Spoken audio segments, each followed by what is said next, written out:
Hello, class. I'd like to talk to you about the optional assignments that I have in this course. I could just keep throwing things at you, one requirement after another, and a lot of students would just get overwhelmed. You have a lot of things going on in your life, but there's important things to teach, and I don't want to give up on that, so I've made them optional.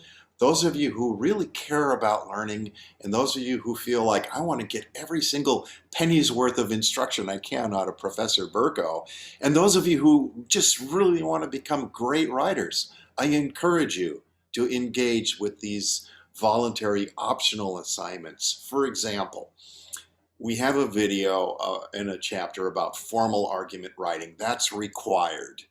We have a video and chapter about persuasive writing, informal persuasion.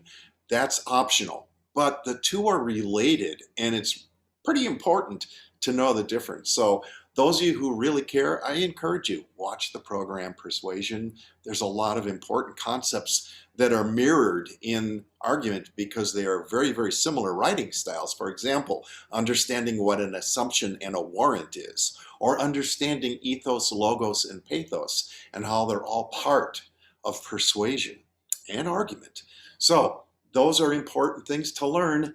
And if you watch that chapter, or watch that program and read that chapter, then those are things you'll pick up. But you can get by without it if you're running out of time.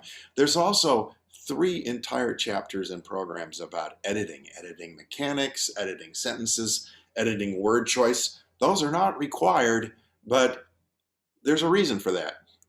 A lot of you know apostrophe rules, but you don't know what parallelism is, or the other way around. You've got a feel for parallelism and never making that problem, but you don't know apostrophe rules. I don't want to force everybody to go through and review all the punctuation and grammar rules that you were supposed to learn in high school. However, we can all learn, even I could learn from reviewing those rules over and over again because we tend to make a lot of mistakes in our writing, in our speaking even. Um, with weird things like dangling modifiers. A dangling modifier is last night I shot a bear in my pajamas in my backyard. What he was doing in my pajamas, I'll never know. Dumb joke. I stole it from Groucho Marx, but if you look at that sentence, it's a dangling modifier. That's why it's funny. And those are weird things. A teacher writes that on your paper, dangling modifier. You don't know what it means. In those chapters about editing sentences, editing mechanics, and editing for word choice, a lot of those things are explained. So if I write passive verb or something like that on your paper and you don't know what it is, go look it up in those chapters, okay? Toward the end of the semester, we'll have some other programs that are voluntary, optional. I highly recommend that you watch them and read the chapters if you can, and watch the programs. But if you don't have time, you're not going to get punished with a bad grade for not doing it.